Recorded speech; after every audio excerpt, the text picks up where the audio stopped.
Je vais rentrer plus dans le détail maintenant du projet APREM en région Nouvelle-Aquitaine. Donc, trois objectifs. Donc, c'est effectivement d'expérimenter un itinéraire de protection bas intrants en conditions réelles de production. Donc, pour ça, on a travaillé sur 70-80 hectares, voire même 100 hectares chaque année. C'est d'essayer de proposer un contrat assurantiel expérimental pour essayer donc de favoriser cet accompagnement vers la transition agroécologique et d'identifier les prérequis techniques, sociaux, économiques nécessaires pour pouvoir envisager une diffusion large. Donc les travaux que je vais présenter sont conduits avec la contribution de tous les collègues qui sont cités ici, les CAV, Groupama, la région, les collègues de l'INRA, Bordeaux Sciences économiques et puis de l'IFV. Et il y a effectivement aussi beaucoup de stagiaires qui ont contribué à ces travaux. Donc pour situer le contexte économique pour le producteur, quelques chiffres clés relativement simples, mais qui marquent bien la situation. Je m'appuie là-dessus sur des travaux conduits par mon collègue Alexandre Davy, qui ont été confirmés par les collègues de la Chambre d'agriculture très récemment, là, au niveau des rencontres Nouvelle-Aquitaine. Donc le constat qui peut être établi, c'est que si on raisonne sur un objectif à court terme, donc par rapport au compte d'exploitation de l'exploitation viticole, la protection phyto, c'est l'assurance la plus efficace et la moins chère. Donc Alexandre avait rassemblé ses coûts de production sur une exploitation à partir des données des centres de gestion, une exploitation familiale de l'ordre de 20 hectares pour produire une bouteille en AOC Bordeaux générique, on va dire, sans AOC particulière. On est à peu près à 1,40 € par litre et avec les frais de mise en bouteille, on est de l'ordre de 3 €. Et puis la protection phyto, là-dedans, ça représente de l'ordre de 11 ou 12 centimes. Donc c'est 4 à 8% du prix de la bouteille, donc 4% sur les références 2018, 8% sur les références plus récentes. Dans cette partie, la mécanisation et la main-d'œuvre représentent à peu près la moitié, et les produits phytosanitaires, vous voyez l'ordre de grandeur, c'est 6 centimes. Donc un objectif de réduction de 50% des traitements, on va proposer une réduction, une économie à la bouteille de l'ordre de 3 à 6 centimes, et avec un risque de perdre la moitié, voire la totalité de la bouteille. Donc je trouve que cette donnée elle est intéressante pour resituer les questions parfois évoquées de résistance au changement.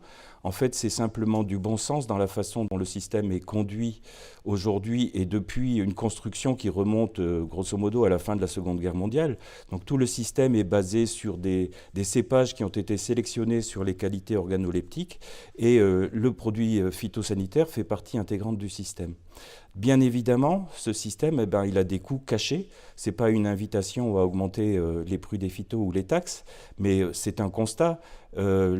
Tous les aspects d'efficacité sur du moyen long terme qui englobent la santé humaine ou environnementale, ils ne sont pas pris en compte. Et aujourd'hui, on est dans un équilibre qui est instable, les événements récents le montrent, pour aller vers cette transition agroécologique. Et en fait, le constat peut être établi d'un échec des plans éco-phyto successifs, tout au moins par rapport à l'objectif de réduction de 50% des phytos. On n'y est pas du tout. Mais les plans éco-phyto auront au moins eu le mérite de faire une prise de conscience généralisée de ces impératifs de changement. Mais voilà, en fait, l'accompagnement nous semble indispensable pour rendre cette réponse massive et généralisée par rapport aux objectifs de santé. Notre dispositif expérimental, donc on a travaillé sur deux caves, donc l'une située au nord de Bordeaux, où la vigne est conduite en conventionnel, et puis dans le Lot-et-Garonne sur Buzet. Donc chaque année, on avait à peu près 70 à 120 hectares qui ont été expérimentés. On est passé à 35 hectares en 2023 parce que le protocole d'assurance s'est arrêté en 2022 suite à un échec dont je vous parlerai tout à l'heure. Donc on a expérimenté sur 5 ans sur 330 hectares sur les cépages emblématiques de la région bordelaise, dont le merlot qui est particulièrement sensible. Sur ces dispositifs, on a installé une quinzaine de témoins non traités sur chacun des deux sites, avec un suivi hebdomadaire sur les témoins non traités et sur les rangs traités selon le protocole. On observe les développements physiologiques de la vigne, les stades phénologiques, l'évaluation du potentiel de production et le développement des maladies cryptogamiques, mildiou, oïdium, black rot. En 2022, on a ajouté un suivi mensuel à la demande de Groupama pour essayer d'évaluer la dégradation du potentiel de production et essayer de voir la part des facteurs biotiques et abiotiques dans la perte de récolte. Tout ça est donc rassemblé dans un protocole expérimental que l'on a baptisé le processus de traitement assurable, ou PTA, dont voici l'architecture globale. On s'appuie sur le fonctionnement des outils qu'on a développés à l'IFV dans un système d'information qui s'appelle Épicure, qui rassemble les données météorologiques. On a un contrat avec Météo France qui nous fournit des données sur une maille de 1 km à peu près sur tout le vignoble français. On a ajouté dans ces suivis les stations météorologiques des caves, notamment pour éventuellement corriger la pluviométrie. Ces données servent à alimenter les modèles potentiels systèmes qui sont exploités par l'IFV, développés par Serge Stryzik. Et puis, on a dans nos outils un algorithme OptiDose dont je parlerai un petit peu tout à l'heure. On applique une fraction de la dose homologuée en fonction du risque, de stade de sensibilité et du développement de la biomasse. Et puis, donc, on s'appuie aussi sur les réseaux d'épidémiosurveillance, donc coordonnés par l'IFV, et puis dans le cadre du bulletin de santé du végétal. Toutes ces informations servent à alimenter un OAD qui s'appelle DECITRAIT. C'est un système expert qui va proposer des stratégies de traitement sur le mildiou et l'oïdium. Vous voyez qu'il manque le black rot qu'il faudra qu'on ajoute.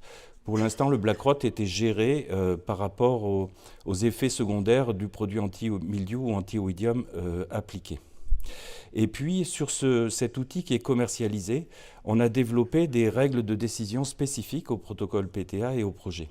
On a donc des règles de décision pour appliquer le premier traitement ou décider de la fin des traitements. On intègre, alors c'est entrecroché, la performance du pulvérisateur parce que ce n'est pas encore quelque chose de bien opérationnel. Et puis des petites règles comme ici l'IFT max égale 1, les risques mildiou et oïdium étant inversement proportionnels, on s'est fixé de ne pas intervenir avec un IFT au-dessus de 1, c'est-à-dire qu'on va écrêter la dose du parasite le moins préoccupant à l'instant T. Des règles également sur les produits de biocontrôle pour éviter de les appliquer sur des périodes de risque forts qui les mettraient trop facilement en échec. Et puis on a donc associé aussi des règles de fonctionnement pour le black rot. À partir de ce cahier des charges, on fait des points techniques toutes les semaines avec les collègues techniciens des caves et de Groupama pour évaluer la situation du risque et puis valider ensemble les décisions de stratégie de traitement.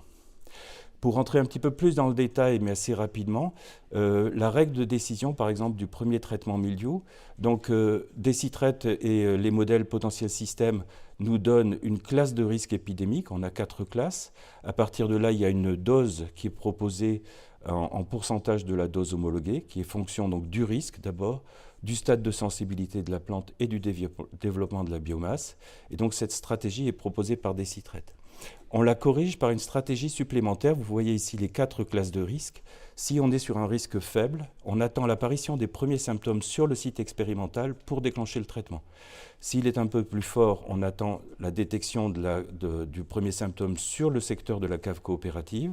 S'il est encore plus fort, on tient compte de la première détection sur le réseau de surveillance biologique du territoire. Et par contre, quand on est dans un risque épidémique majeur, on suit l'outil DECITRAIT, c'est-à-dire on n'attend pas la sortie des symptômes, on va traiter de manière préventive. Une illustration ici de la stratégie en 2021. Donc le tableau est un peu indigeste, mais bon, c'est la façon dont DECITRAIT sort. C'est un tableur avec chaque ligne qui correspond à un jour. Et puis donc il fonctionne avec les données météo observées et puis les données prévisionnelles. Là, c'est un récapitulatif a posteriori, donc il n'y a pas les données prévisionnelles. On est ici sur la période du 8 mai 2021. Au stade physiologique, boutons floraux séparés, donc un stade de forte sensibilité. Juste pour préciser ici, ça c'est la pluie qui est donnée par Météo France, qui peut être corrigée par le pluviomètre local pour l'ajuster. Et de même pour les stades phéno, ils sont calculés automatiquement et on peut les réajuster. Donc vous voyez ici, on a le risque mildiou qui est en vert, donc on est sur une période de risque faible. Et DECITRAIT indique la nécessité de réaliser les premiers traitements, mais comme il n'y a pas de symptômes déclarés, ce premier traitement est reporté. A l'inverse, pour le risque oïdium ici, on est sur un risque fort et un stade de sensibilité aussi maximal. Donc le premier traitement est appliqué ici le 20 mai. Et le premier traitement mildiou ici est reporté tout à fait à la fin mai. Donc on a gagné au moins 1 ou 2 ou 3 traitements en début de saison, malgré des séquences pluvieuses très très fortes. Voilà, donc je l'ai dit, ça fonctionne avec données météo observées et prévisionnelles. Donc adaptation au contexte local, avec la pluie les stades phénologiques et l'état sanitaire aussi, qui va, si l'état sanitaire se dégrade, on va renforcer le niveau de protection. Et comme on travaille avec des données prévisionnelles qui changent tout le temps, eh ben, on enregistre ce tableau chaque fois qu'il est consulté, qu'on va prendre une décision, pour bien garder la trace des bases sur lesquelles on a pris une décision. Ici, une illustration très rapide du déroulé des épidémies. Vous avez ici le niveau de dégâts sur grappes. En bleu, c'est la fréquence de feuilles atteintes. Vous voyez sur les deux caves une variation très forte, 50% de destruction d'un côté et 10% de l'autre. C'est inverse sur l'année 2020, un peu la même chose sur l'année 2021. Et sur 2022, vous voyez très peu de dégâts, on est quasiment à zéro sur le site de Tutiac et d'une manière générale sur une bonne partie du vignoble de Nouvelle-Aquitaine, alors que sur Buzet, on a des niveaux d'attaque qui sont très forts. Donc on a des niveaux de destruction. Alors ça, j'ai oublié de préciser, pardon, c'est sur témoins non traités, c'est-à-dire en appliquant 0 traitement. C'est-à-dire qu'il y a certains cas où sans traitement, il n'y a pas d'attaque. Donc on fait le constat de variations très fortes entre millésimes, entre sites, et même au sein d'un même site, parce que là c'est la valeur moyenne des 15 témoins, mais sur la distribution des témoins, on peut avoir des choses très différentes. Et donc aujourd'hui, le constat est relativement simple. On est quasiment dans l'incapacité à prédire la date de sortie des symptômes et la dynamique épidémique qu'on va avoir quand on se situe à l'échelle de l'exploitation viticole, qui est l'échelle de la prise de décision en fait. Alors aussi encore un tableau assez indigeste qui récapitule l'ensemble des saisons. Donc vous avez ici chacune des années, 2019, 20, 21, 22, et puis la somme sur la période. Les IFT qui ont été mesurés sur la cave de Tutiac en conventionnel, abusés sur une partie bio et sur la partie conventionnelle qui a été stoppée en 2022. En fait, le domaine sur lequel on a travaillé est passé entièrement en bio. Vous avez l'IFT mildiou et oïdium qui est appliqué chaque année, et puis la moyenne sur l'ensemble des caves. Donc on retrouve ici, vous voyez la baisse d'IFT mesurée sur le protocole APREM, 2,2 contre 7 à la cave, soit une réduction de près de 70%, alors que la pression épidémique était forte. Et vous voyez cette réduction ici sur Buzet, donc on a une réduction moyenne de 49%. De la même façon, on est en risque épidémique fort sur Buzet, avec des niveaux de réduction quand même assez forts, 52% de réduction d'IFT en 2020, une baisse un petit peu plus faible en 2021, on est à 33% en moyenne. Et puis, vous voyez sur Tutiac, on a une forte réduction de l'IFT et pas du tout sur Buzet en bio, donc une réduction moyenne de 32%. Et donc ici, on a eu un gros souci en fait. Globalement, sur la période, on arrive à une réduction d'IFT de 45% sur le mildiou et sur le oïdium. Et d'après la comparaison qui ont été faites avec les enquêtes de la DGL sur les pratiques en 2019 en Gironde et en Lot-et-Garonne, vous voyez que la performance obtenue ici sur la cave Aprem, 4,6, nous situe dans le premier décile, c'est-à-dire des 10% des viticulteurs qui ont le moins traité, et la moyenne de l'IFT est autour de 8,8. De la même façon, sur le Lot-et-Garonne, on se situe dans le premier décile. Sur la partie bio, on est un petit peu moins performant. On se situe dans le 4e décile, vous voyez, avec un IFT moyen de 6,3 alors qu'on est à 6,2. Donc cela veut dire que cette stratégie, elle permettrait de faire diminuer l'IFT chez 90% des viticulteurs en lutte conventionnelle et près de 60% des viticulteurs en lutte biologique sur cette base de comparaison. Alors, je vais essayer d'accélérer, merci Laure. Donc, on a un niveau de performance qui est assez fort, mais qui pose des questions. Voilà, notre objectif, c'est de supprimer les traitements inutiles. On vise un niveau de... Groupama nous a demandé quel était le niveau d'efficacité de notre système. On vise un niveau d'efficacité de 90% par rapport à une protection classique. Et sur l'ensemble des saisons, en fait, on a perdu en équivalent destruction totale de l'ordre de 20 hectares sur les 330, ce qui nous situe à un 6% de perte. Donc on est bien dans ce ratio de destruction inférieur à 10%. On a réussi l'exploit de réduire fortement sur des années de pression moyenne à forte et de se planter, entre guillemets, sur l'année 2022, donc, qui était quasiment 100 mildiou, sauf abusé. En 2023, on a eu aussi un échec, perte de 4 hectares, mais en pression très forte. Voilà, donc ça pose les questions. Le PTA, c'est une prise de risque volontaire et c'est un paradoxe par rapport à une assurance classique. Est-ce que cette prise de risque peut être considérée comme une négligence? Est-ce que c'est compatible avec des protocoles d'assurance classiques? Et est-ce que le viticulteur doit supporter seul ce risque? Donc, en termes de conclusion, très rapide, bon, on fait le constat d'une bonne efficacité, mais ce partage de risque pour nous est un levier indispensable pour atteindre cet objectif et on a, je pense, besoin des soutiens des pouvoirs publics pour ça. Et puis il faut améliorer tous nos outils, hein. On est sur un équilibre technique très fragile sur les seuils de pluie, sur des parcelles sensibles. Donc il faut améliorer tout ça pour augmenter la confiance et mettre en place une traçabilité temps réel entre l'assureur et l'assuré. Les données, générer des données qui nous font défaut pour bien évaluer tout ça, et puis s'appuyer sur les progrès de la viticulture de précision pour essayer de bien discerner les pertes qui sont dues au climat ou aux maladies. Voilà. Et une des pistes peut-être possibles, ça serait de travailler sur des indices qui combineraient à la place de l'expertise, qui est très difficile à conduire, les données météorologiques, les observations des témoins et des surveillances biologiques du territoire. J'espère ne pas avoir